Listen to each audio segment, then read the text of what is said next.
Here we go. In five. In 4, 3. What up, y'all? Welcome to Here's the Thing. I'm KevOnStage. She's that chick Angel. And welcome to another podcast episode. Smash that like button. Smash that notification button. Smash that subscribe button to the KevOnStage Studios app. You're missing out on greatness and blackness. Oh, I like that. I like that riff. That was good. Josh, you're in the top left. You're above me now. I was bouncing all over the place when you were doing now banger, you're here. banger. It's above me now. Oh, okay. It is above me now. Listen, quick church announcements. Shirts like this. This is the Stage Crew Day One shirt. This is pretty much, if you follow my career, it's anywhere you could have found me, either from Washington, LA, All Def, Great Taste, Love Hour, Here's the Thing, Clayton Earl, all this. This design goes away on December 31st of this year. Oh. It's all in my shop, KevOnStage.com. You can get pretty much anything, but once it's gone, if I become as big as Denzel and all that, and you don't have this, you can't say you're a Day One. You can say you're a fan, but if you don't have something like this, you can't say. And this Day One is 13 years of Day One-ness, but this article will prove your Day One-ness. So get it, prove it, be real. And all the things on that shirt prove nothing's overnight. It's a long night, baby boy. Hey. And this is just the part that happened on the internet, not even the other stuff. Secondly, Angel, Tahir, Josh, Boston this weekend. I'm gonna give me some chowder. Park the car at the Harvard Yard. I'm feeling wicked smart. Wicked smart. The Blacks are blacking. They're doing the it's this week. Buy tickets. Absolutely. Closing, settling.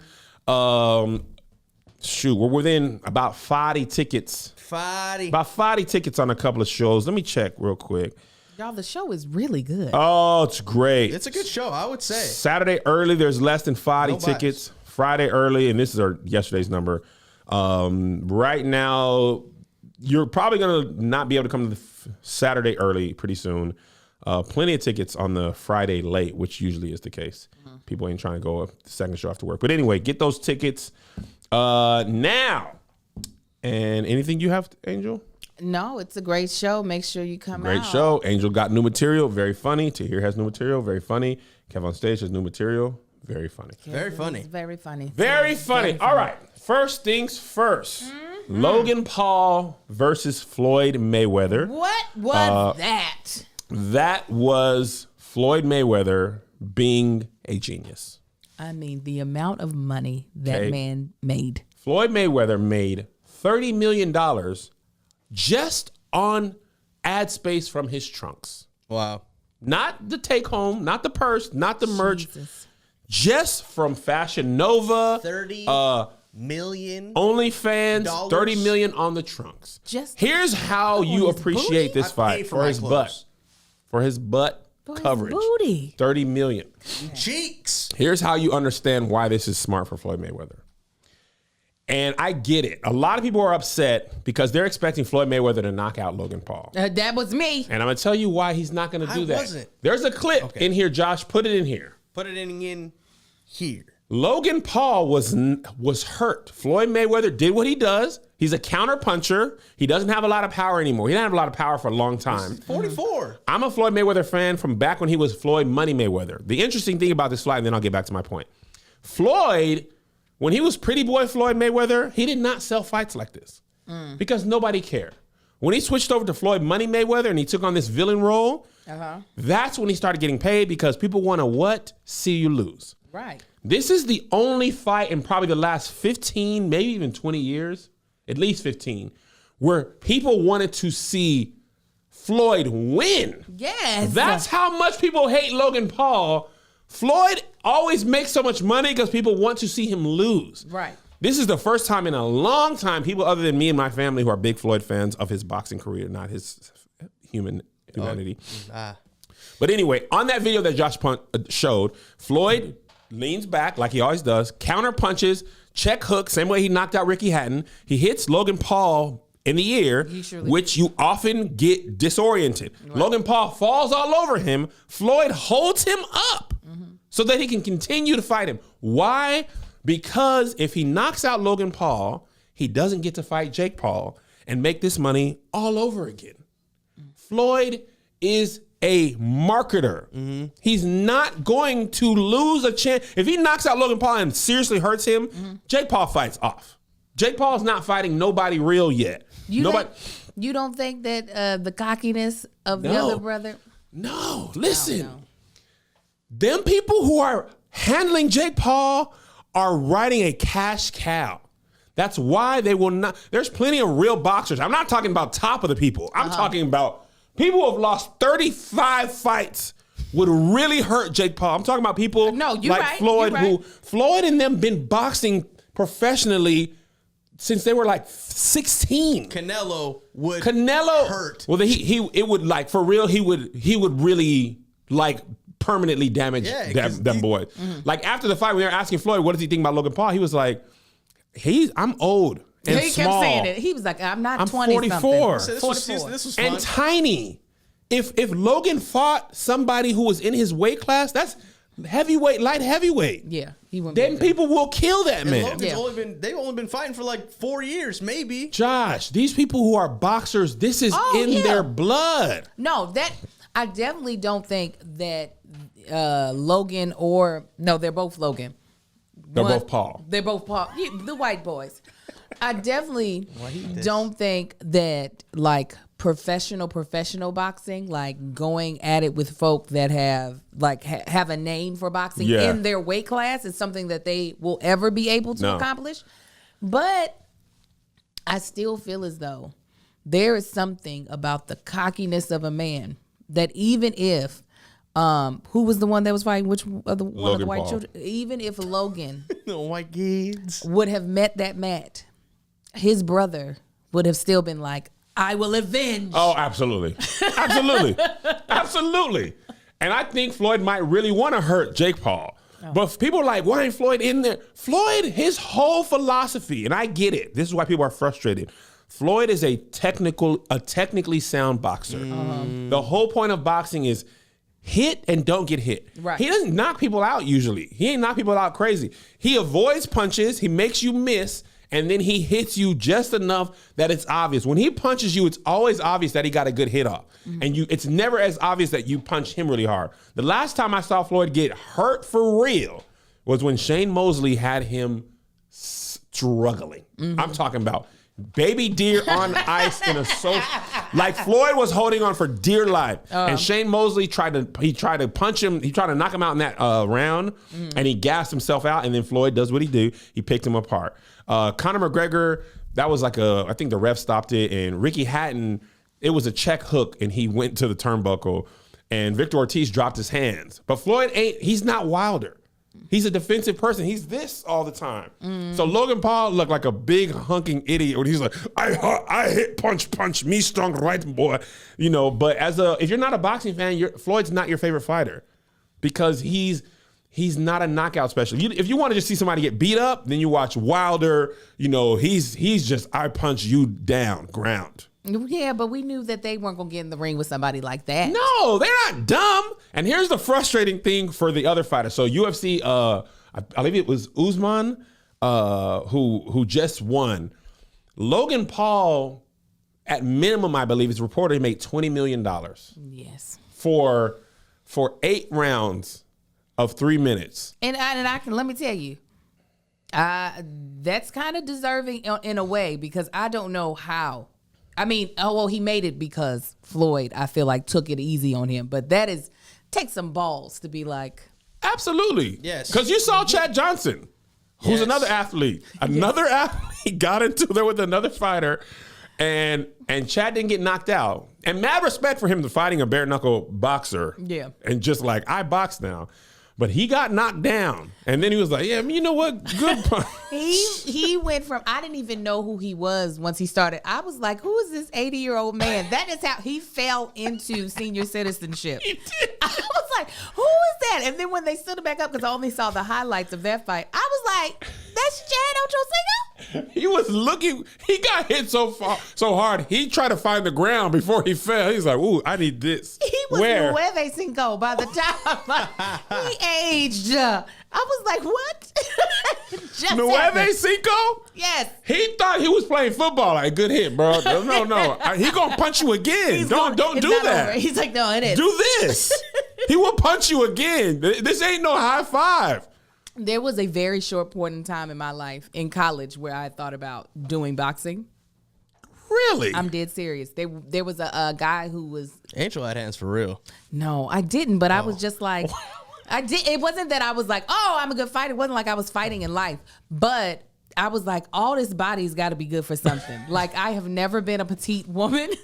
So I was just like, what could I do? What would be fun? And I thought about boxing. And then the thought of my brain rattling around in my skull. Yes. I said, no. I don't blame you. Listen, this is Floyd in a nutshell. This is his whole philosophy. And this, to me, tells you everything that you need to know about Floyd Mayweather and how he thinks. In post, just make it right. I mean, and they say, well, it's not all about the money. What is happening? It's still playing the Usher Okay, clip. here we go. All right, so here's a clip of Floyd Mayweather. Yep. Here, okay, edit it out. No, it's all in, Kev. Edit it out. Here's a clip of Floyd Mayweather explaining his whole thought process in 60 seconds and how he understands the American people. And they say, well, it's not all about the money. Well, your kids can't eat legacy. The patches on my trunks, that's 30 million alone. So who's really the smartest one in the sport of boxing? If you guys don't want to see me do no exhibitions, don't come. Don't watch. When it comes to legalized bank robbing, I'm the best. I don't care if y'all write good stories. I don't care if y'all write bad stories. At the end of the day, I will always have the last laugh. Damn, I'm writing this story about Floyd. But look at the house I go to. And look at the house he go to. Then all the guys that y'all said was extraordinary, the Canelos and the Pacquiaos, I made them look ordinary. And then when I see it's a chance for me to do a heist, a quick heist, at the end of the day, I'm the smart one. They say, oh, Floyd don't look good like he used to look. My bank account looking better and better each and every day. He's Floyd Money Mayweather. 30 million for the trunks, Angel. Let me tell you, The trunks. I let him slap me around a couple of times. Oh, That ring. 30 million? For the trunks alone, that ain't the guarantee. That ain't the pay-per-view. This fight was so popular that the Showtime app was crashing. Fan meal crashed. They have to give refunds. Listen, celebrity boxing has been around for a long time, right? This ain't the first celebrity boxing match. Floyd is a genius. Why go fight some young, hungry, legitimate boxer and really get hurt? No, that's when I can true. fight a white child Listen. who doesn't know how to box, who's big and strong, and the chance of me getting knocked out will get people to buy a fight when they know I've been past my prime for like 10 years. I bet you get a lot more fighting the mama. I'm telling you. I'm like, Floyd, a black mama, that would be, I'm telling you. Knock me into a whole new country. I will be okay. I'll be over there speaking Greek because of Babbel. Right. And let me tell you what, Babbel is a sponsor for today's episode. A lot of us started learning second languages in high school, and most of us cannot speak any of it. All that mess they had us learning, all that conjugation, yes, none of that stuck. But let me tell you what. Tell me what, Angel. Babbel, what they have done is they have gotten the advice and developed a system, not using artificial intelligence, but using over 100 language experts to be able to put together a system that will teach you how to actually speak words that you would need, words that you would actually use if you were traveling to a foreign country or just wanted to speak with someone who doesn't speak your native language. I chose Spanish because I do think it's the most beneficial in the United States to be able to speak, especially in California. But they have so many other languages other than that. They have French, they have Italian, they have German. They actually have over 14 different languages that you can choose from. And what's also great with me going on tour with Kevin and Tahir, I don't have that much time to just be sitting at home in my office. Hola. ¿Cómo estás? I don't have time to just practice like that. But Babbel you can take wherever you want. So while we're sitting in the hotel waiting for our layover, while we're getting ready to have the show start, all those like 15-minute increments that I can actually learn and use Babbel. And while I'm in LA, the perfect time when I like to actually use it is in the car because traffic has picked right on back up. Woo! We got that pre-pandemic traffic here in LA. So it's the best time. Instead of me cussing out people who cut me off, I'm learning Spanish from Babbel. All right, so this is what we want you to do. Right now, when you purchase a 3-month Babbel subscription, you'll get an additional 3 months for free. That's 6 months for the price of 3. Just go to Babbel.com and use our promo code SK. SK. That's BABBEL.com. Code SK. SK. For an extra 3 months free. Babbel, language for life. So, in kind of closing,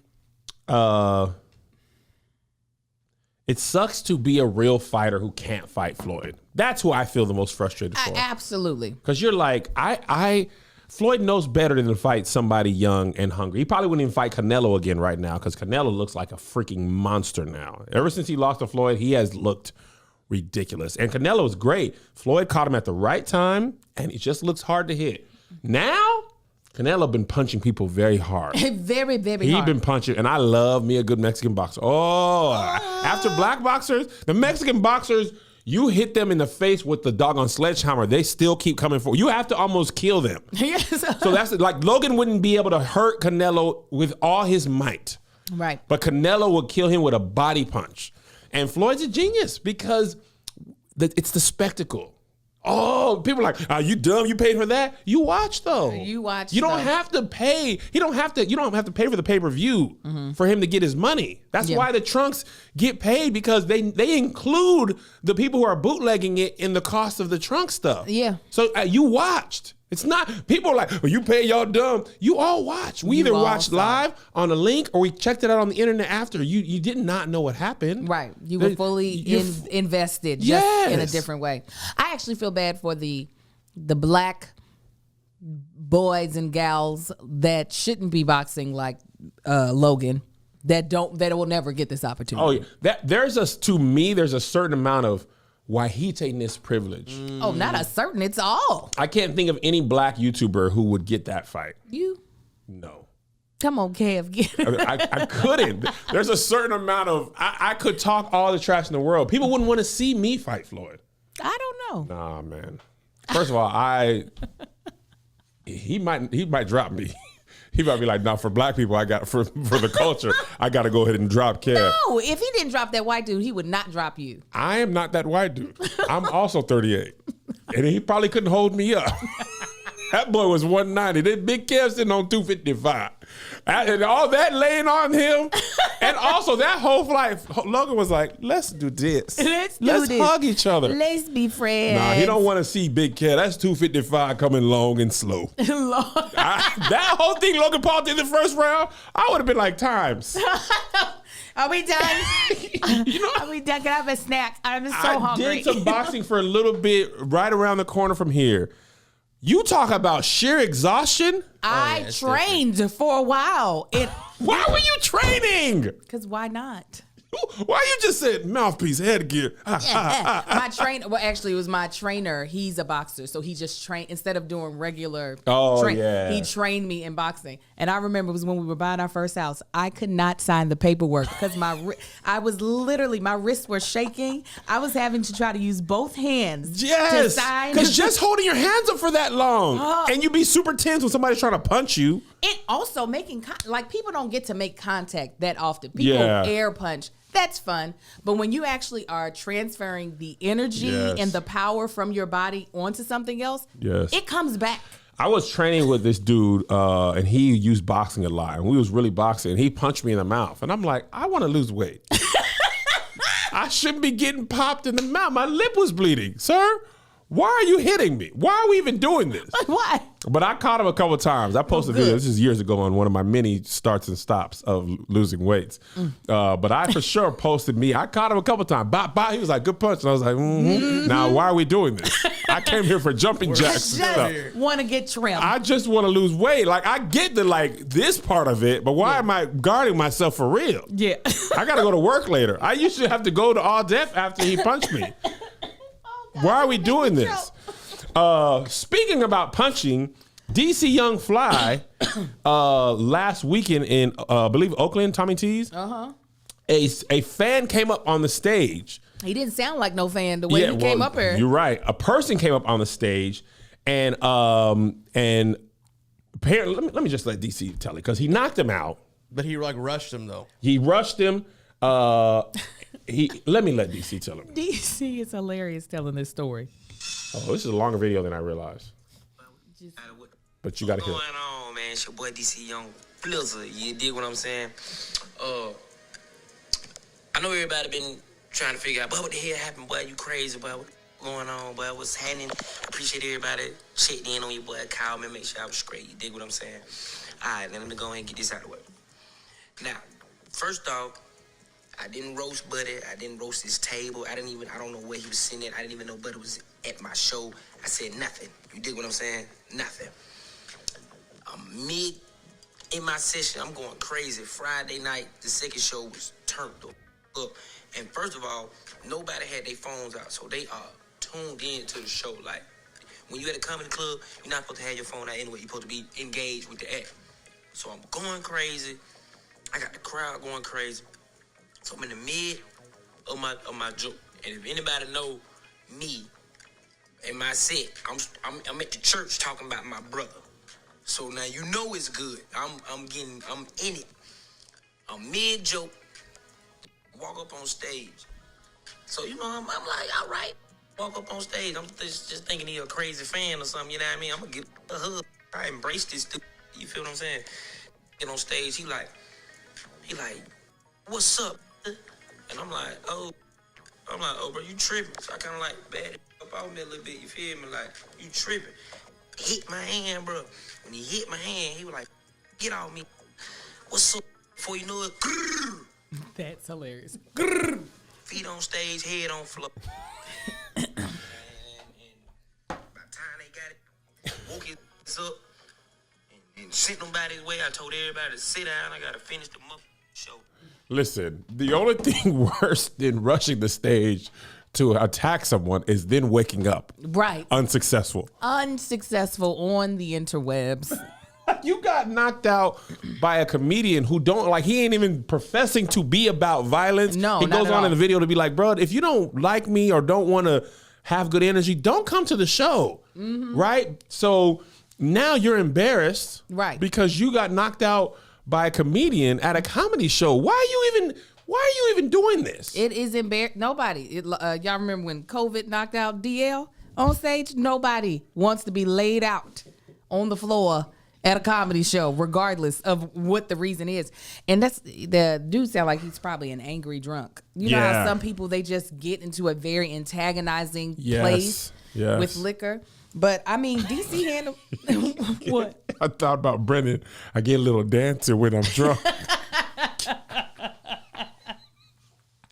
But some people are like, "Oh, I've been drinking. Let's fight now." Yeah, no, and it is unfortunate, but I do feel like DC handled it the best way possible because you don't want to have to keep investigating why this person is up here. Right. It's just like, let's bring it to a halt. You do this now. But the part I love the most is, I'm gonna finish this set. What's about to happen is you're not about to win at all. No, at all in this situation.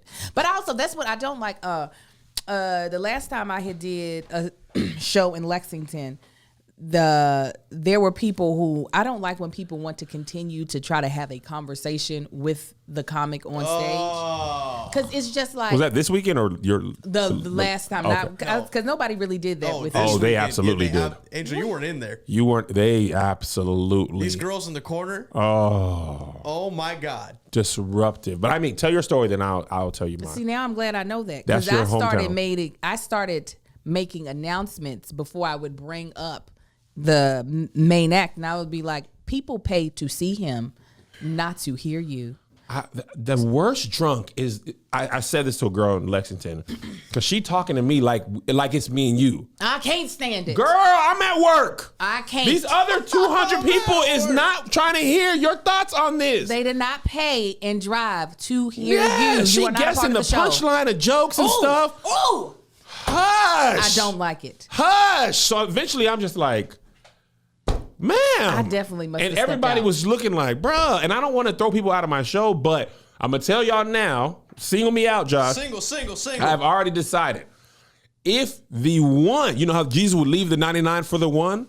I'll throw the one out for the 99. Come on. Because the other people, people come from far and wide. People don't necessarily just live in the comedy club area. Some people are like, this is as close as he's coming. I've driven 2 hours. I'm staying overnight. Don't nobody want to hear you drunk disrupting the show. My Sage drove 8 hours. Yes. Had I been in there, Kevin, I would have tapped it. Now you're gonna have to shut up. I'm gonna give y'all some. Listen, when I was at Kevin Hart's show, you put a phone out. They dragged somebody out, kicking and screaming. Guys, just enjoy the show. And when you're drunk and having too much of a good time, everybody else is having a terrible time. Yeah. They're not enjoying the show because Right. you are loud. I cannot talk to you personally. Yeah, it's just it is so irritating, and I don't know why people don't know it about themselves to like know like, hey, I'm not the best when I drink, and since this is a public event, I just the 2 drink minimum. I'm gonna get 2 bottles of water and take it easy. Take it easy, enjoy.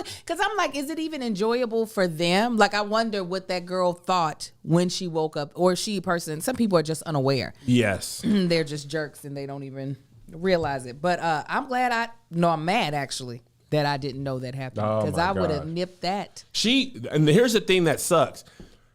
Dealing with her it took so much time. I didn't even get to my closing joke. Wait, what show was this? This was the last show. This is the last show. Now, it was a great show, and the audience probably doesn't know I didn't get to my closer. But the closer is the joke that's, I'm trying to get to that point. But she was so long that I got the light, and I was like, dang, I can't even get to this joke. Because now, they were laughing when I dealt with her, but it's like, bro, they're like, come on. But tell me your story about the last time you were in Lexington before. Oh, no, there was and I'm sure I'm assuming she had something, like, I was like, this has got to be, like, she's on the spectrum or something. This can't just be alcohol. Yeah. But it got so bad in the shows that I would literally be like, y'all, don't embarrass me up in here. I was like, we are in my hometown. I don't know if you're from here or not, but don't be up in here talking. Don't nobody want to hear you. Nobody booked you. Nobody books you. You're not as funny as you think. It's not as fun as you think. Just hush. But go ahead. No. And also, I just want y'all to know, COVID. I know we feel cool and all that stuff. I know y'all want pictures, and on almost any other occasion, I would take them. But y'all, think about it. Here's what I want y'all to know, because I'm not coming out. He's not coming out. I'm not coming out anymore of the other days. Yeah, Angel was in there. Oh, yeah, come on, kiss me in the mouth. Kiss me in the mouth. Here's my sands, my sores. Angel over here making us look bad. But here's what I want y'all to understand. You just want one picture. And again, next year we'll be back to picture taking, more than likely. You just want one picture. You just think it's one person. There's 100 of you. Yes. Times 5 shows. Yes. I want to protect my COVID ain't gone. You know what I'm saying? The numbers just dropped, but it ain't gone. 100 pictures times 5 shots, 500 people. Yeah. Times 4 weekends. That's 2,000 people. It's That's a lot. I'm not trying to come in contact with that many people. So just understand, my heart is in the picture. My body is in the green room. I can't do it this year. And I don't want to feel bad about it. I'm not going to, because if I get sick, that means somebody's whole show gonna be missed. That whole weekend, maybe that too. Mean my money is gone, and I'm gonna fight somebody. No, and Lexington was so hard because Kevin was like, Angel happened. The issue was one, to get out of the club, I have to go behind the audience. So as I'm walking, trying to get out, people who actually know me, people who actually care about, people who are at my wedding, people who could actually call me on the phone are coming towards me. And they're like, okay, let's grab a picture. And so I'm like, okay, quick. Yeah. But then obviously, then people come up after that and that I don't know who just look like little babies. Hi. Hello. Fresh is our next ad. And I'm going to tell you what, they are amazing. You understand me? They are a meal delivery service, and they are perfect for the person who just doesn't either know how to cook. I actually have my assistant getting it because she doesn't eat. And I was like, we're going to get you on HelloFresh. I'm going to give you my discount code, okay? It's perfect for the person who's too busy to be creative and come up with delicious meals. Or it's just perfect for the person who likes to eat good. Yeah, like me and Angel and Joshy. Yes, and save money. Uh-huh. Oh, yeah. HelloFresh has these amazing pre-measured ingredients and mouth-watering seasonal recipes that are delivered right to your door, so you don't have to go to the grocery store. You don't have to do grocery shopping, because I know people be like, oh, I just order my groceries. You still have to remember what you need to order. You ain't got to do that with HelloFresh. You ain't got to. They put everything together, okay? And they make home cooking easy, fun, and affordable. And that is why they are America's #1 meal kit. HelloFresh offers 27 plus recipes to choose from each week. And what's really great is, depending on whatever your dietary restrictions are, they're able to, accommodate that. Whether you are vegan, vegetarian, keto, they've got something, and it's going to be gourmet, okay? Gourmet, kiss. I definitely love HelloFresh while our Hungry kids... What'd you say? I said on the Hungry Homies. On the Hungry Homies. HelloFresh is what me and Marcus are going to be depending on while the kids are out of town, because we won't be obviously needing as much food, needing as many snacks. So being able to just have HelloFresh come to the house, know what we're actually going to be cooking for the evening, because I am done and tired of spending all this money on Postmates, DoorDash, Uber Eats. You're not going to be spending all that money. You're going to be saving so much money. It's like it's like 72% cheaper than a restaurant meal, especially if you're getting delivered, and 28% cheaper than doing your grocery shopping at your local grocery store. Oh, yeah. Okay? So this is what I want you to do. All right, guys. Go to HelloFresh.com/12SK 12SK. and use the code 12SK 12SK. for 12 free meals, including free shipping. Do you understand? Go to HelloFresh.com/SK. 12SK. 12SK. There we go. And use the code 12SK 12SK. for 12 free meals, including free shipping. HelloFresh, America's #1 meal kit. So trust me, guys, we love you. We love you. We love you. We are vaccinated, but the vaccine doesn't prevent you from getting COVID. It just lessens the chance of you going to the hospital or getting severely sick. Yeah. But we would have to cancel at least a weekend of shows, and more than likely 2 weekends of shows. Right. So charge it to our health and not our heart. Right. Because it don't even matter that I'm taking Ritual. You could get me sick if I am out here hugging you all the time. And even though Ritual be keeping me feeling really healthy, it does. It fills in all the gaps in my diet. It gives me all the energy. The reason why I'm able to rock out 5 shows on a weekend and spend time with my family, go to the courthouse with my sister at 6 a.m. and shoot we need to talk about that. But yeah, and shoot a food show while we're on the road. Okay. Did I talk about that?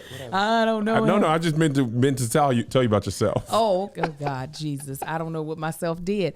Ritual is the reason why I'm able to get all this done and not be a puddle of mess at the end of the day, because I am feeding my body premium fuel. Premium fuel with Ritual. Ritual. There's no synthetic fillers, no artificial colorants, okay? No major allergens, no GMOs or sugars, okay? It is in a bioavailable form that my body recognizes, so it's able to, my body's able to use as much of this vitamin as possible. What's also great is that it has a delayed release type of situation. So, as I've explained before, but I'm gonna explain it to y'all again. What happens is that when you take it, all of your nutrients are absorbed in your lower intestines.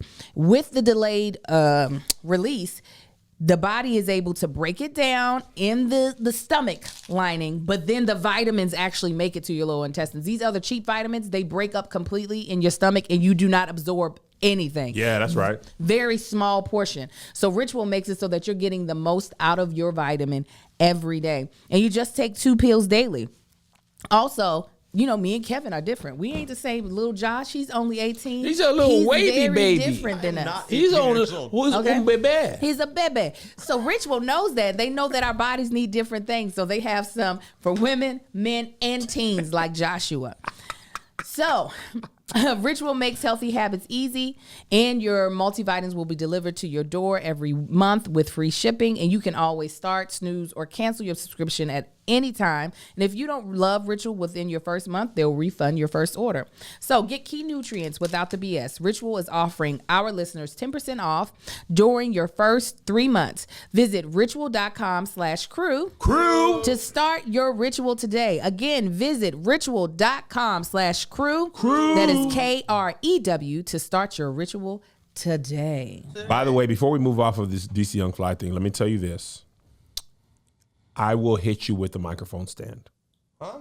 If I feel threatened, if somebody rushes the stage, I will hit them with the microphone stand or the stool. Oh, your purse? No. Purse ain't got enough bite to it. I will hit you. Okay. I will go home safely to my family. Amen. I'm assuming if you run on the stage, you have ill intentions. Amen. I will hit you with that wood. Amen. That wooden stool. I keep it right next to me. Not that wood. That only one person get hit with that wood. The other people get hit with the wooden stool. Please. And by the grace of God, stage crew, they don't be about that. No. But there don't be only stage crew in there. There be some people in there that just come to comedy clubs. I don't know what they be thinking. I got heckled before. Just let you know, I will hit you. Don't. And I'm 250. I'm bigger in person. When I found out it's on us to kick people out, I'm kicking the first person I can out. People don't think I'm tall. I'm over 6 foot and I'm 250. I'm a man. Plus adrenaline. I will hurt your body. Yeah, I will hurt your body. Don't do what you I will hurt you. I'll be like that woman getting her dog from that bear last week. Did you see that? Oh yes, she was She not straight playing. pushed the bear like it was a middle school brawl. Yeah. The bear was like, "What are you? I'm a bear. What are you? You're not supposed to do that." Yeah, she didn't know what was going to happen, but she's like, "I'm gonna give it a try." I'm gonna give the dog. I think she probably went home and was like, "What the heck did I just do?" Oh, I would have died. I would have died right there. That bear would have ate me. Died. Now, wait a minute. What we got to cover? You gonna tell me about myself? What? Angel's sister is a judge. Yes. Sweetheart. Angel's family. The whole family. Oh, Mama Dorothy welcomed us with open arms. Mama Dorothy's crib. Oh, let me tell you what. I thought Atlanta was a move.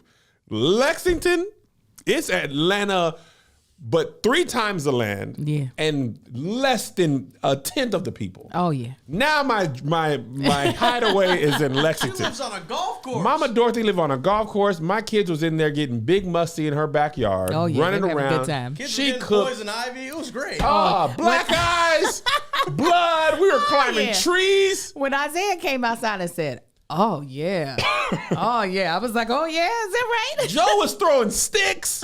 I was like, this is old school playing. Sticks and black eyes. Yeah, that's what and we climbed trees in her front yard. You did climb a tree.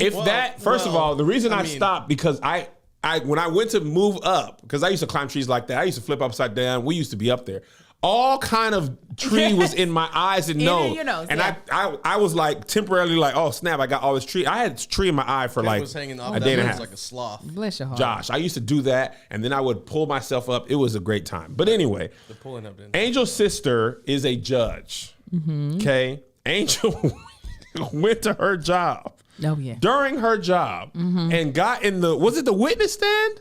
No. So like the clerks sit on one side. I guess it could have been the witness stand. That's where she said I could sit.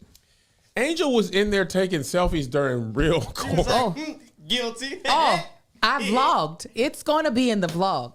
Did you vlog? You know I did. I said, was the court start? She was like, no, that was on too. I was in there. We was in there. Yeah. Angel's family is great. Thank you. We met Daisy, sweetheart. Thank you. Goddaughter Victory. She graduated into goddaughterness. Yes. So happy about it. Melissa. You met Jackie. You met a bunch of. Mama Dorothy had. Victory went on that dinner. She did. It was terrible. She did. That's because she should have been at that She show. should have been the first show. Wouldn't be terrible. I broke my number one rule, which is to do nothing after a red eye.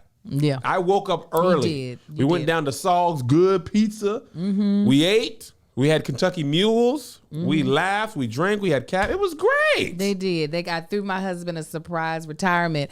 And this was the thing. I wasn't going to invite you all, but then I said I'll never hear the end of Oh, I wish Angel. you wouldn't have invited us, Angel. There would have been a hot pile of poop on that desk when you came back. Had you had a party and I was in town. You let me decide I'm too tired. it. And that is what I did. But I knew that you would. I knew you would say yes. But I was like, I want you to know there is no obligation. I'm not trying to invite you to make you feel bad if you don't come. But I knew you would make me feel bad if I didn't invite you all. Oh, yeah. Especially if we're in the same city. If I would have seen on your story that you was over there, high surprise, and we was. I would have been See, surprised. I'm getting upset at the thought of I the would have been thought. surprised, Kev. Oh, Angel. And we was right there. Yes. Everything done but 15 minutes away in Lexington. Listen, I went to surprise Marcus. I was late on the surprise. I turned to say surprise. He was looking at me in my eyes. I was like, It was like the worst. We walked in and I'm thinking I'm going to hear surprise. We see Kevin and we hear a surprise. It's Josh's fault. I kept looking to see Marcus. So right? Randomly, I'll be like, oh, Kev would be like, He did that like 4 times. So when Marcus really came, I was like, ha ha, very funny. So I was like, I'm going to look. He saw me. So I was super delayed. So you can blame Joshua. no. Joshua is the reason I didn't trust myself no more. So Everybody else funny. said that he was coming. No, because you lied to me and I trusted you. I was like, but he was still, it was still very nice. And I'm grateful that you all showed up. I feel like we're really real friends now because you all met my family. Listen, had we not had a show, I would have been on your mom's that back patio knocked out. And she would have let you. Because she made salmon and baked chicken thighs. Green. She wanted to make so much more. I said, no, Mama, they're not going to eat. We're just going to pretend taste. And we're lucky it wasn't reversed. If we would have went to that restaurant first, we'd have been at your mom's house till 20 minutes before the show. Oh, yeah. Yeah, she much. would have loved it. She would have just protected y'all. Y'all don't go out there and bother them. They resting. Yeah, but no, it was great. So I want to move on. Cat Williams was in the news. We actually had this on the docket before he said this, so we'll talk about what he said, and Tell then him we'll what talk he about. said. Tell him what he said. Listen, in case you miss it, let's Just hear what in case. Cat Williams The said. issue becomes, okay, let's say you do have it. You've got the crown. Well, part of the rest of this is how you carry it, how you hold it, and how long you keep it up there. And so that's what the Tony Bakers and the Tahirs and that's what these new guys bring to that forum is, KevOnStage. Woo. These guys are giving you different variations of our craft, and that's important as well. Let me tell you What what. if it was your voice when it just ducked out? It was KevOnStage. I would have done that. Yeah. One, I was very surprised. Why? I don't know why you're surprised anymore. Everybody knows who you are. I don't know about that, Angel. Will Smith said, my boy, Kevin. But somebody typed that for him. He didn't say that out of his own very But he own now little knows mouth. who the heck you are. He does. He had to see a cut of one of the episodes. He knows who you are. So he probably told Cat. But no, a lot of the old heads of all industries are aware of what's happening. Yeah. Jay-Z knows about new rappers. Cat knows about new comedians. What I appreciate is the understanding that stand-up now is different than stand-up 20 years ago. 100%. Yeah. Most of us stand-up comedians can't just be funny on stage. No. It used to be you funny on stage and lead to a TV or movie or both.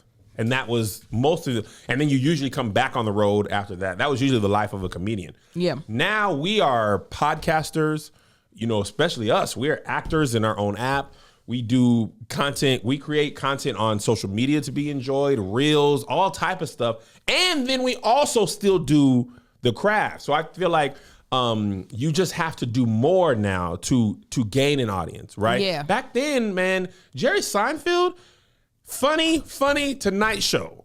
Tonight Show more road gigs, Seinfeld, that's it. Yeah. He did not have to podcast. He didn't have to No. create reels. He didn't have to learn about TikTok. He didn't have to edit his own videos. Like, we have to do more to gain. And it feels good for people who like Cat Cat Williams' special, Pimp Chronicles, is Melissa's favorite stand-up special of all time. And it is fantastic. Cat is one of the greatest comedians of all time. Where you rank him is personal, but other comedians know of Cat's greatness. So it was super dope to hear him talk about KevOnStage, Tony, and Tahir in that way. Yeah. But the reason that Cat Williams was even on our radar was because of his thoughts on cancel culture. Oh. That's my thing not doing what I want it to do. What do you want what to do what? Judgment and repercussion from cancel culture. If you ask all of the people that didn't make it to the NBA, if you ask them if we just lowered the goal down another foot, they will all tell you they make it. Nobody likes the out of bounds, but the out of bounds gotta be there, or you'll run up in the stands, right? So some of these things are for the benefit of everything. Nobody likes the speed limit, but it's necessary. Nobody likes the shoulder of the road, but it's there for a reason. My point is, people weren't all that extremely funny back when they could say whatever they wanted to say. Come on. At the end of the day, there's no cancel culture. Cancellation doesn't have its own culture. That was people of color. That was us policing our own culture. That was people without a voice being trashed by people just because they had a bigger name than them and more money than them and a better office than them. They could sweep them up under the rug like they didn't matter. I don't know what people we think got canceled that we wish we had back. I don't even know who are they. It's done for the reasons it's done for, and it helped who it helped. If all that's going to happen is we have to be more sensitive in the way that we talk, isn't that what we want anyway? I'm saying your job as a comedian is to please the most amount of people with your art. So if you want to offend somebody, nobody took those words away from you. Dirty bitch ain't been taken away. You can say that, but don't call somebody this word when you know this affects all of these people. Don't use the R word when you really mean people on the spectrum. Don't say this word instead of saying autistic. Don't say this word instead of saying little people. Look, if these are the confines that keep you from doing the craft God put you to, then it probably ain't for you. That's all. Angel, I'd love your thoughts first. I feel like boundaries breed creativity. That's the reason why Black people have always been considered some of the best in comedy, because we've had so many restrictions on life. That's the reason why a lot of times people see a lot of the really famous non-Black comedians are Jewish people because of how many struggles and things that they've gone through here in America. So I truly feel as though in regards to cancel culture, in regards to us having to be, as Kat said, more sensitive to all groups of people, I do completely agree. I feel like it's just all it's going to do is sharpen how you perform. It doesn't make it more difficult, but yes, but then the cream will rise to the top. That is the art form part of stand-up. Yeah. The art form is, okay, this is no longer acceptable to say, but what is? Here's the line. And sometimes you have to cross the line in order to know where it's from. That's why I have no problem deleting videos. Sometimes I take a wrong take, or it's not, position. There's a video I'm working on right now, and I'm watching. I'm like, okay, how do I preface this the right way? Especially on the internet. Yeah. Because our response is, you know what I'm saying? So, but on the stage, funny people are still funny.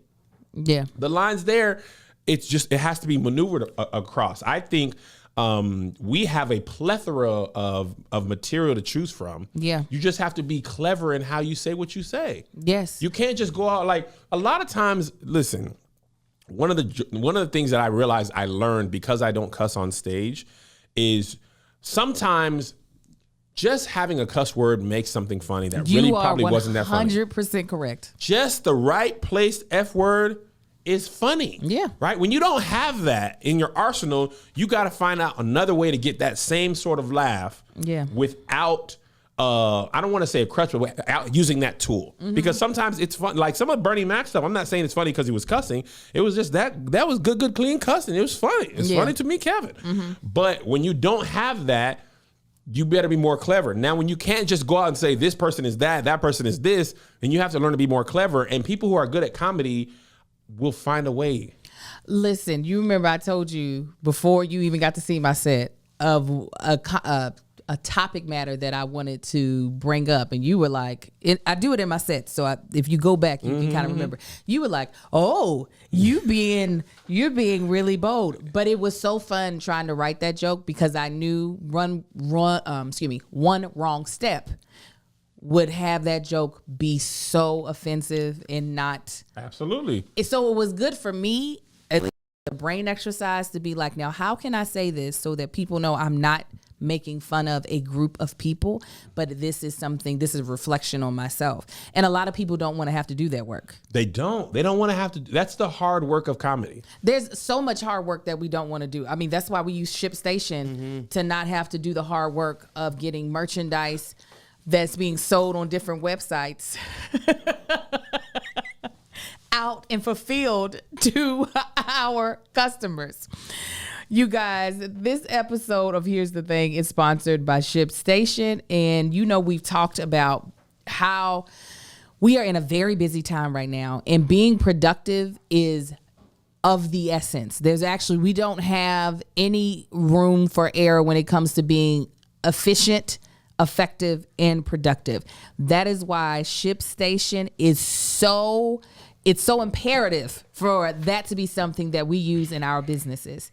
So let me explain to you what ShipStation does so you can understand why we use it. ShipStation funnels all your orders into one simple interface that you can manage from anywhere, even on your cell phone. So if you sell stuff on Etsy, Amazon, or your own website, trying to remember, did I fulfill the orders over on Amazon? Did I fulfill the orders over on Etsy? That is going to become just a cluster, what. So for me and Marcus, as we have united forces and he's over our merch, I got stuff on Mama Likes. He's got stuff on his website, and then he'll start selling some stuff on Etsy. Using ShipStation is going to allow him to know that we fulfilled every order from every website on time. Plus, we get amazing discounts from major carriers like UPS, FedEx, and USPS. And let me tell y'all, getting this merchandise out is not free. You gotta pay. So you want all the discounts you can get, and ShipStation is able to offer that. And you can choose the best solution every single time. There's no wonder that ShipStation is the #1 shipping software for e-commerce sellers with more 5-star reviews than anyone else. So this is what we would like you to do. What's that, Angel? We want you to ship more in less time. Just use our offer code CREW to get a 60-day free trial. That's 2 months free of no hassle, stress-free shipping. Just go to ShipStation.com, click on the microphone at the top of the page, and type in CREW. That is KREW. That's ShipStation.com. Enter offer code CREW. Just go out there and make ship happen. All right. Final thoughts on what Kat said. I appreciate the evolution of stand-up comedy. I agree with the boundaries part of it. And the truth is, you can actually say what you want to say. You can be as vulgar and offensive as possible. Yep. You're just going to have to deal with the consequences of that too. 100%. Nobody's ever stopping you from doing that. There's a lot of comedians who get out there and talk crazy and all that stuff and offend every single person in the world. And they just got to deal with the consequences of that. You're going to have to build an audience so strong that you don't need Hollywood or anybody else to do that. And most comedians want mainstream success. So you can do whatever you want, say whatever you want, and people will buy tickets because a lot of people think like that anyway. But you're not gonna get no brand deals. You're not gonna get no TV shows. You're not gonna get no movies. 100%. And I'm glad that what's really great about it is that it's Cat Williams who said it. Someone who is an OG in comedy, because a lot of times those are the people that are typically the hardest to adjust. Like I know being a 40-year-old woman, I'm stuck in my ways in a lot of ways. And it is hard. I'm not going to pretend like, oh, yeah, whenever there's a change for the better, I just go for it. Let's do it.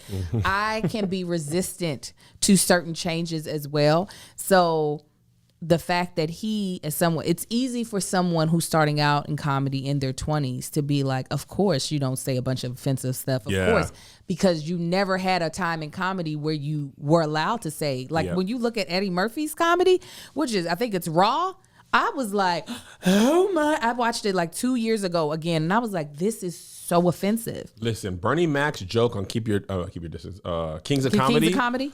The one that got him the Bernie Mac show. Yeah. He could not do that joke that way today. And he even, I don't know if this has been verified, but somebody said he said that he wouldn't do that joke like that. But I remember at the time I watched that, him downstairs, all that, it didn't bother me at all. Of course. It went viral like a year ago or 2 years ago. I was like, oh. Yes. You can't say none of that stuff here. No. Get on away from here, Bernie. You can't talk like this no more. Yeah. So to have someone like Kat who grew up in this industry at a time where things like that were acceptable, being able to say, no, this is good. It's good for us to have boundaries, I think is great because, again, me being, a summer chicken, I know how hard it can be. It just clicked what you meant. Oh, You're not a spring chicken. I'm a summer chicken. I'm a summer chicken. When you've been doing something one way and you thought it was okay to do, and then not all of a sudden, but then you realize it's not okay to do,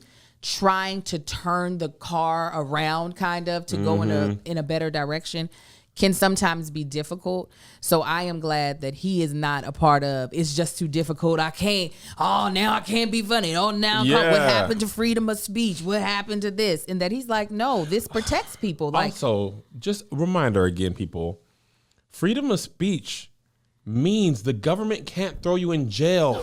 Stuff. Right. It doesn't mean there's not other consequences. People just say freedom of speech. You have freedom of speech. Right. You can say what you want and the government can't throw you in jail. That doesn't mean a person who's offended won't sock you. Yeah. Doesn't mean you won't lose your job. I mean, if they can throw you in jail for certain, if you inciting a riot, they'll throw you in jail. That's in the freedom of speech. You can't yell fire, fire, and you can't threaten the president. But freedom of speech meant you won't go to jail. The main reason it came about, so you won't go to jail for criticizing the government. Right. That's the main thing. Right. Right. So hush. Also, when you start talking about cars, I thought you were gonna be like, and this episode brought to you by cars turning around. You need to turn your car around. I don't trust you. I was on one today. You were in your BA double G. Listen, they got me my snack because I was so hungry. I was having hunger pains before we started, and I was like, they're gonna have to hear me chew at first because I was losing my mind. But once I got that glucose in me, now I'm good.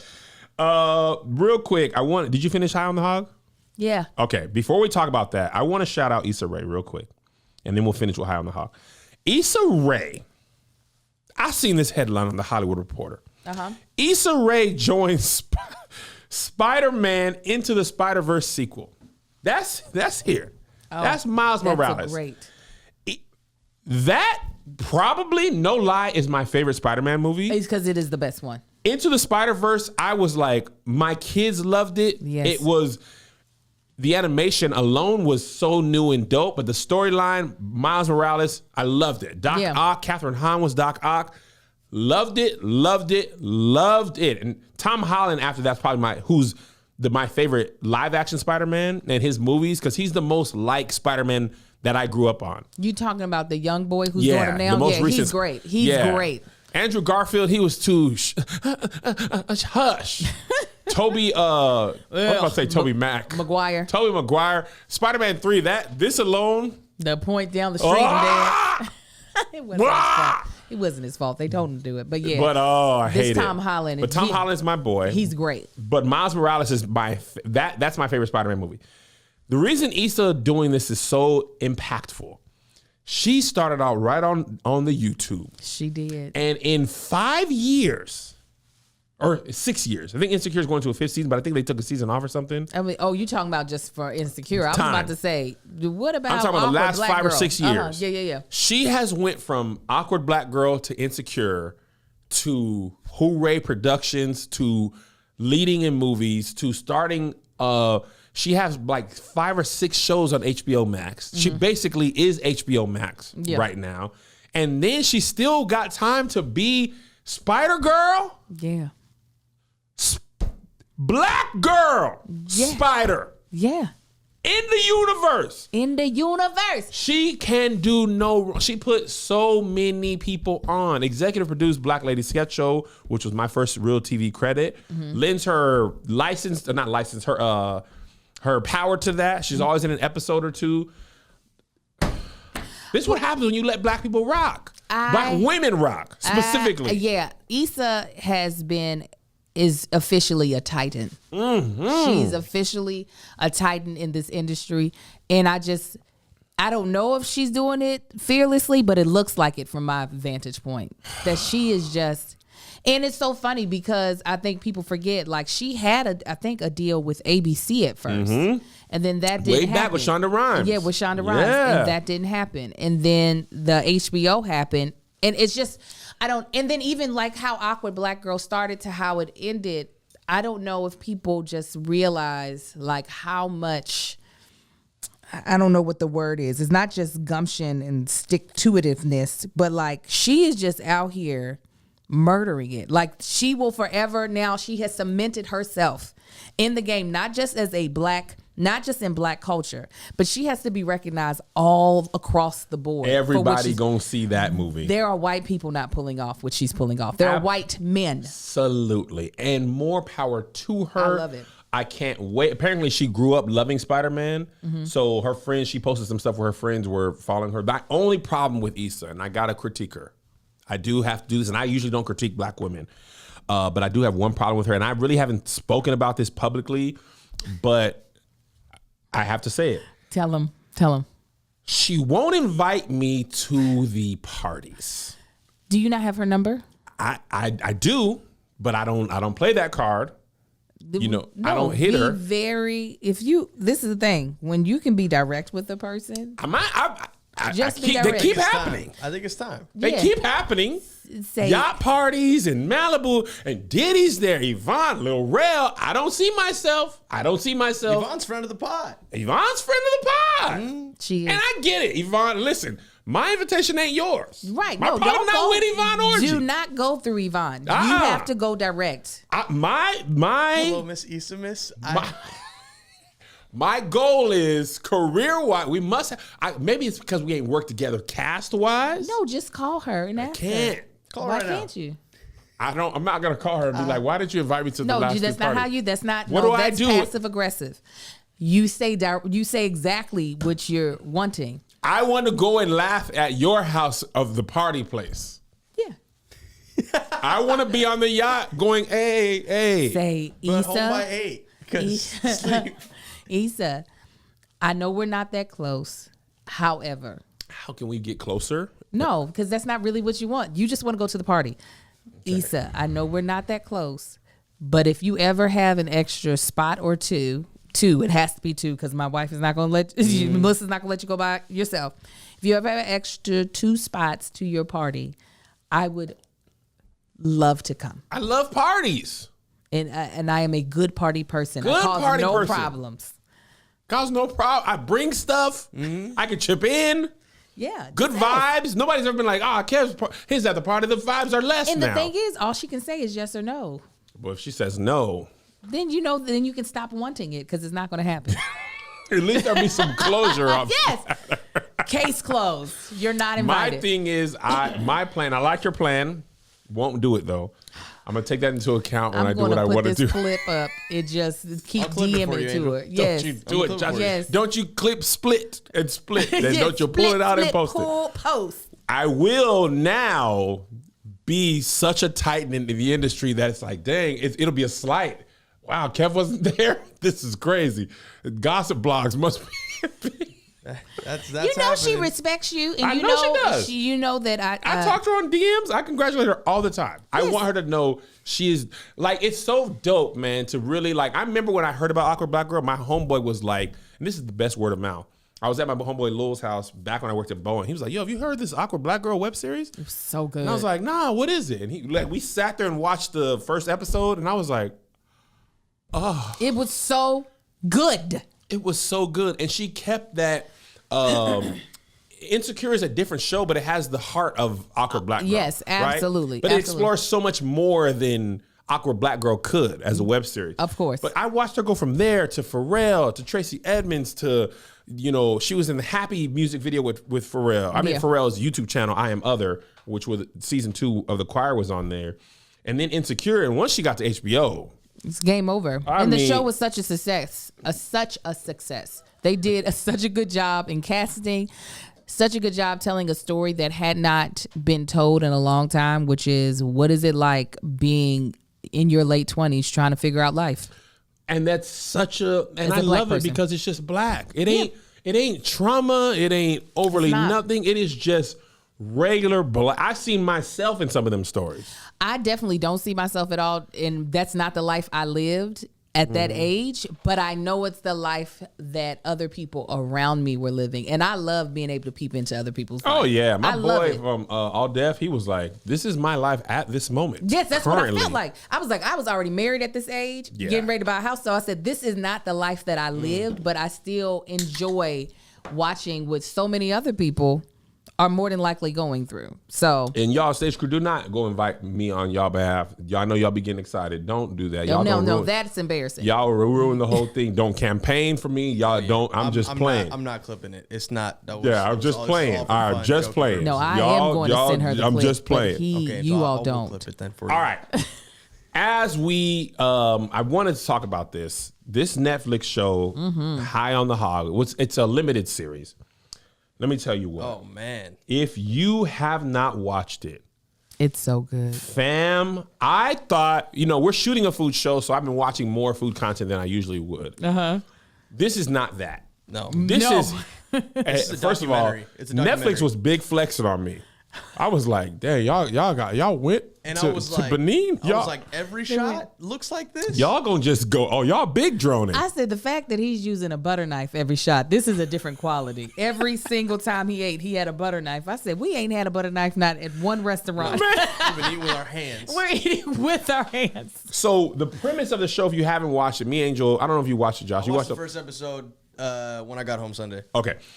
So I don't know the guy's name. I'm sorry, but he's a food critic and chef. He's basically the High on the Hog was a book a black woman wrote, and he developed the series is developed on that, and it basically tells you how African American cuisine influenced. The show too. Yeah, she's on the show too. She's in the first episode. How African American cuisine. Well, not even African American. How African cuisine and then African American cuisine influenced American cuisine. So I thought, and I love history and I love food. So I was like, oh, this is right up my alley. It was gonna be heavy, bro. Woo! My God. The emotions in that first episode. Yes. When he cried and she was there, like, come on. I was like, first of all, crying and a black woman like coaxing you to cry. You said I can't.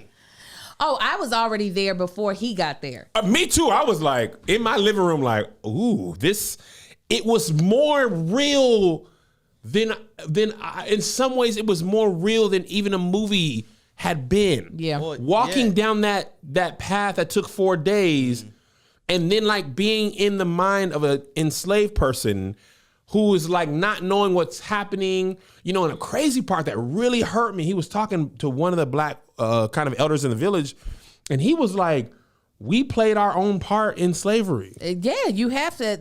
It would not have happened without the participation.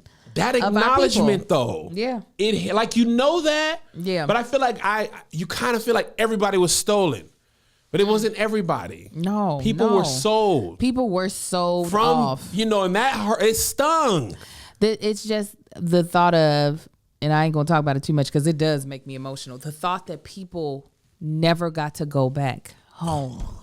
That's the big reason why I want to go back. He said it, but I've said it before too. I want to take them back. Just going back home to Kentucky. Just Kentucky. It's like, reset.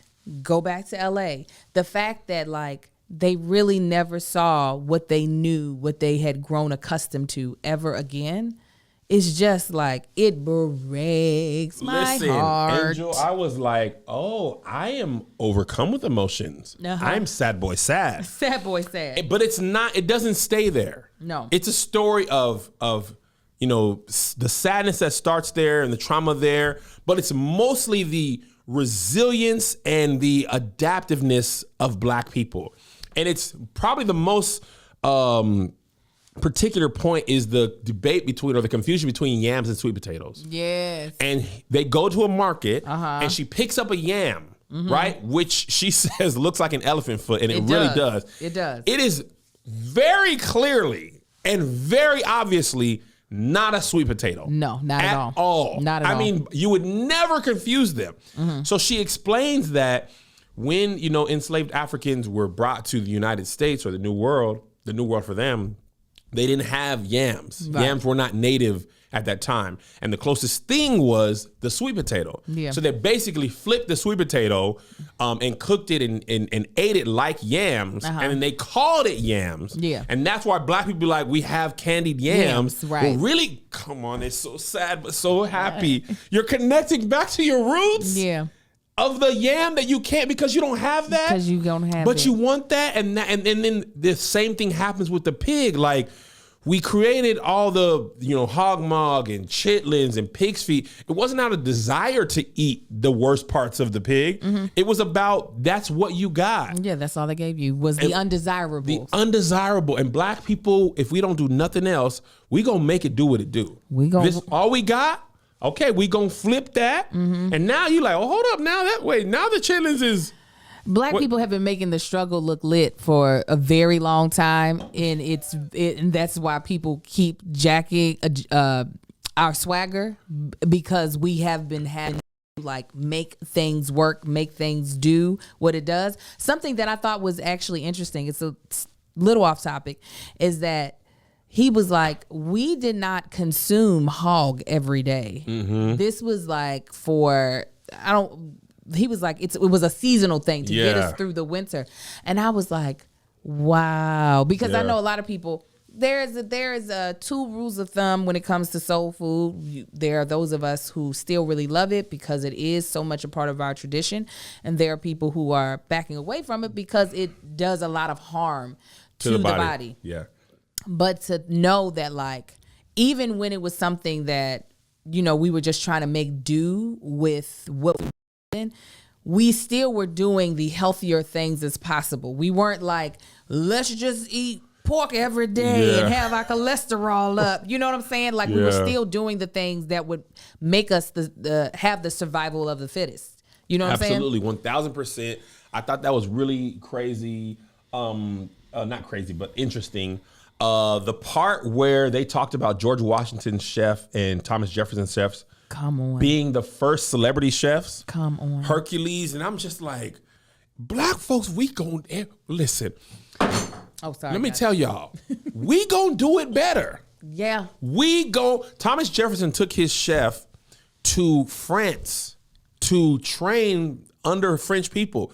He created the mac and cheese. And now I'm like, this why it means so much to me when the white people go and mess it up. Because I knew it was important to us. I didn't know we created it like that. What was dope was because I was like, okay, there are no, you know, ovens in the way that we modernized way that we use them now. And I was like, so how are they gonna make this mac and cheese? And when they put that thing in a Dutch oven and put the coals on top of it, I was like, you do bake it. They've been baking it forever. And that's the part of the one thing Black people, we do have the culture. Yeah. That connection to our ancestors in time before and passing that off to our children in language, fashion, music. Like, it's why little kids know Luther. Yeah. It ain't like Zay and JoJo and them, like, they done heard Luther, Never Too Much, Earth, Wind and Fire. Like, you pass off your parents' music, and that's hip hop is the musical version of the food show. Let me tell you. Okay, so this is what I'm going to say, and I'm going to try to get my thoughts as articulate as possible. This is why, you know, as you and I have come up, and as the newer generations, we have become we have more access to education. We have more access to what people would call the finer things in life. So a lot of times people will begin to look down upon things that don't reflect the education that we have gotten. So like, for instance, we look at, you just brought up hip hop. Some people be like, ugh, hip hop. It's, it doesn't have any type of complexity as some other things. But a lot of times people don't realize that we are just being drawn to our history. So the same thing with like soul food. Like people will be like, you're not feeding yourself well. We're connecting to not just our immediate history here, but all the way back to Africa. Well, and y'all gonna think I'm BSing, but even when me twerking and people are like, Angel, you've got to calm down. That is so directly connected. That's heritage. And I'm dead serious. And no, seriously, like you can almost draw a line. I've seen like documentaries how they connect twerking to how tribes dance, and they was twerking back there. So you throwing that thing. Got the best. You throwing that thing. You paying homage. When we You're not twerking. You're paying homage. When we were talking last week about, the whole bonnet discussion, head wraps in intricate ways that the women back in Africa would cover their hair. They might not look the exact same way as we do it now, but this is nothing new. No. So when people are like, you do that is so unladylike. I'm like, it might not be ladylike, but it's very much so my ancestors like. Like, so it's like this thing this way that we have to like pay attention. While yes, we should always want to do better, but also recognize that who defined doing better. Yes. And also, is it not, I remember one last story. It was the first time I ever wore like a African head wrap. And I had never worn one before. I went to this woman's house who had wore them, and I was asking her to help me. And she was like, oh, it's already in your bones. She was like, you know how to do it. Just do it. It's already in your bones. Ooh, Angel. I'm dead serious. That's how I learned. It's her telling me it's already in you. Just do it. So don't have people question you all the time about the things that you like to do, because sometimes it might be your great granny just pouring herself into you. Listen, I was talking to a friend of mine, and he was saying he's building something in the media, right? And he was saying like, man, like how are we going to compete with Netflix's and ABC? And I'm saying we don't have to. Right. We are, the culture's within us. A lot of times that's just, they would die for a drip of a blip. Elvis Presley's whole entire career is just stealing from black musicians. Yeah. There's a clip Ray Charles said talking about Elvis. Elvis wasn't even the most talented person in the city he was in. Come on, right. There was 10,000 people better than him, right? And that connection, that's why the KevOnStage Studios app, and I don't mean to make this a point to like sell the app, but also if you download it, please, I love you. The whole point of it, it's for us. Yeah. It never was intended to be for everybody. Right. Y'all not gonna get the significance of black women double dutching. No, right. But right. we like, okay. Yes. You know what I'm saying? Like, and that show meant so much to me. Like watching, first of all, boiling the macaroni noodles in the milk. I said, hey, now what you said? What you said now? I have never wanted to taste macaroni and cheese more than that moment. I said that probably is the creamiest macaroni and cheese I've ever had. Yeah. Oh, and then the church episode, right? When the New Zion barbecue, talking about how black women, like she built a doggone barbecue restaurant out the church. And we grew up, them doggone selling plates. Yeah. That was as churchy as the Lord. Absolutely. Them church plates they sent the kids to the camp down here. Yes, all they of paid it. for the roof at the church. 100. Them doggone the main reason it took me so many times to get the Holy Ghost is it's hard to concentrate when you're hungry and you smell chicken. The food. Yeah. The Holy Ghost, I get it. But at this point, the chicken is in my nostrils. Right. And I want But chicken. greens, I smell it all. Yeah. I really just want this to be over so I can go back there. If y'all want me to get the Holy Ghost, you got to do it on a Sunday where they not selling plates. Right, I can't. plates. I'm hungry, boy. We've been here since 7. Yo, yeah. It's 3. What do I want more now? The Holy Ghost or chicken? Chicken. Yeah. It's not even close. Yeah. And I got the Holy Ghost on a day they weren't selling plates. There you go. I was like, all right, now I can block The Holy Ghost was out there in line for the chicken. That's why he wasn't coming in there to help you out. I was calling. He was like, man, I'm third. I'm trying to get this thigh. This thigh wing combo. The other part of the documentary that I really loved, I remember, I don't know if this was during the time where everybody was doing Ancestry.com, but anyways, I would get like, I don't know if the word might be jealous. I would feel some type of way.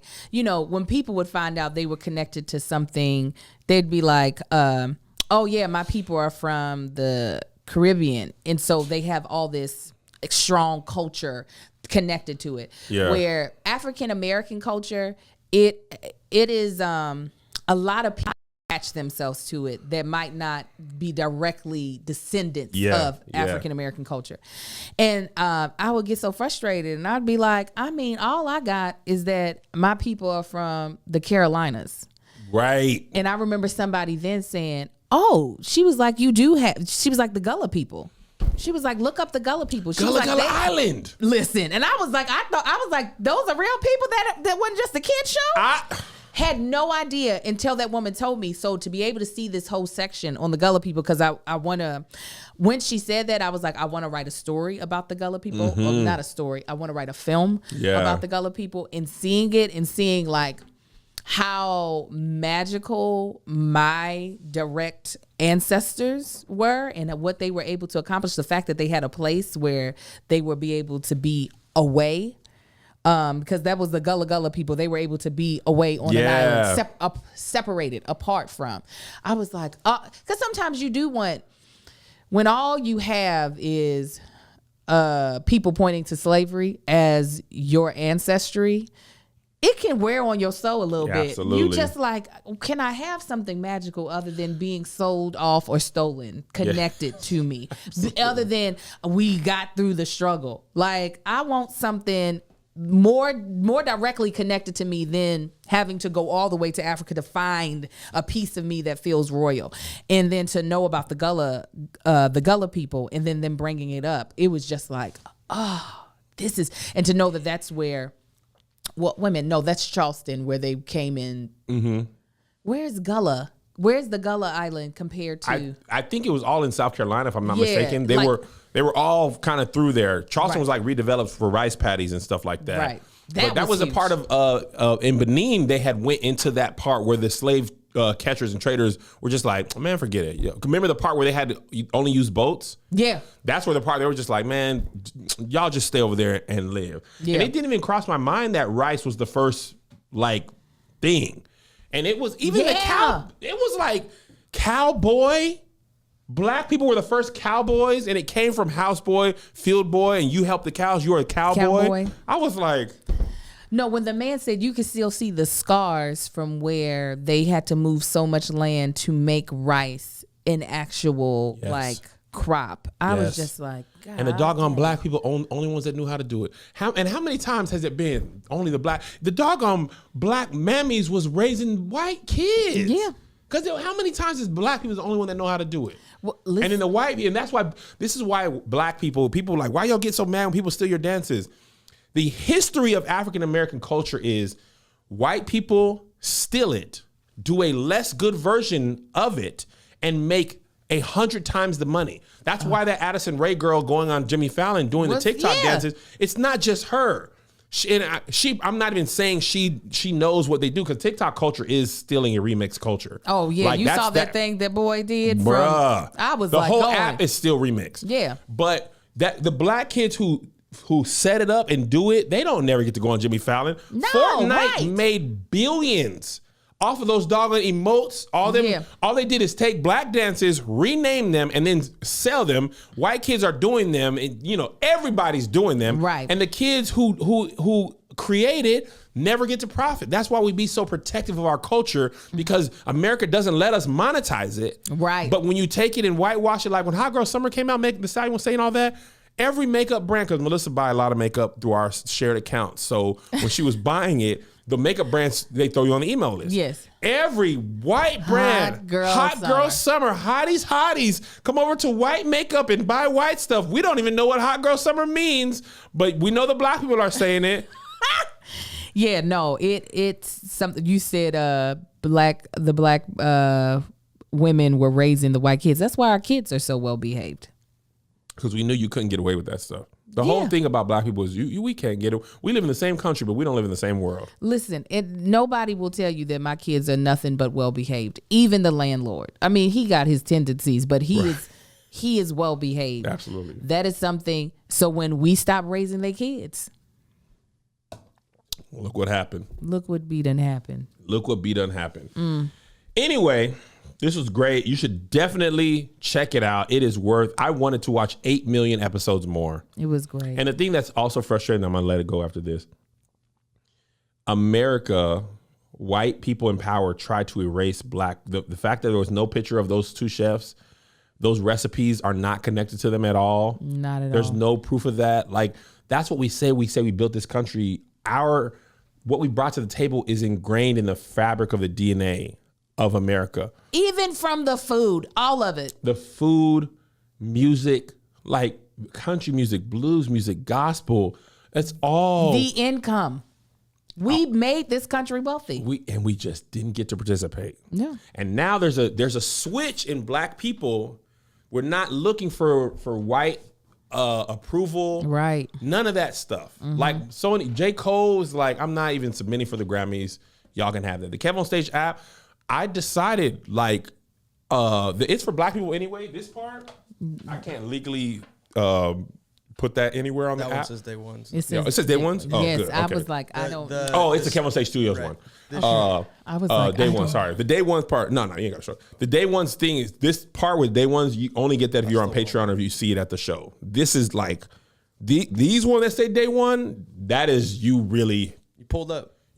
You were either on Patreon or you were in live. The other ones on Spreadshirt, this part's cool, but this is like, right. You got the first. Yeah. But anyway, the reason I'm okay making this app, and I'm like, I'm not trying to appease everybody. I don't know about that culture. Yeah. I want people to get the inside jokes we get. Yeah. And it's not really exclusionary, but also yes, because I'm just including the people that I know it's for, and then and if it only ever gets 100,000 subscribers, whatever, as long as the people who are with it really rock with it, I'll be happy with it. I would do that before I would sell it and get some like Viacom money and then have shows be made that I'm not proud of or that ain't for my people. You don't have to apologize if it's exclusionary. These makeup brands were exclusionary for a very long time. We over here walking around looking like Casper the Ghost. They were like, if you want to buy it, just know we didn't make it for you. Y'all gonna have to mix stuff. They gonna throw one dark color in there. You're gonna have to make your own foundation to make you. I'm telling you. That's why Fenty sold so well, and that ain't even fully black owned. No. But it ain't even black owned. It's the same thing with KevOnStage Studios. It wasn't made for you, so you just gonna have to take what you get. If you want to buy it. But we ain't about to change the formula for you. We sure ain't. All right, we love you. Patreon. We will see you, I believe, on Saturday. We decided, Josh. I don't know. Whatever. Saturday. I will show up whenever you tell me. Saturday. Let's do Saturday. We'll decide. It's gonna be our anniversary. Unruly Cousins, right? Unruly Cousins. What did you say? Will be. What did you say the date was? I might be wrong. I think it was the 12th. Let me look up White Blessings. That's what I thought you said. It was the 12th. White Blessings, KevOnStage. It'll be a year since Kevin blessed me by donating me the co-host of Here's the Thing when he called me on one of his walks in Calabasas. I sure did. It was like, hey. June 17th was the first episode. So we got, so it's not an anniversary yet. So we'll wait until we come back. So when we come back, our next episode. The next bonus will be after a year. Dang. So are we celebrating on the bonus or are we celebrating on the regular show? We should probably celebrate on the regular show just because the show has everybody, Yeah. But anyway, love y'all. If you're in Boston, pull up and see us in real life. If you're not, see us when we come in your town. God bless you. God keep you. We'll see you at the conference. Here's another banger for you. Here's another one, yeah. Here's another banger for you. Here's another one, yeah. Here's another banger for you. Here's another banger for you. With my boy KevOnStage and that chick Angel.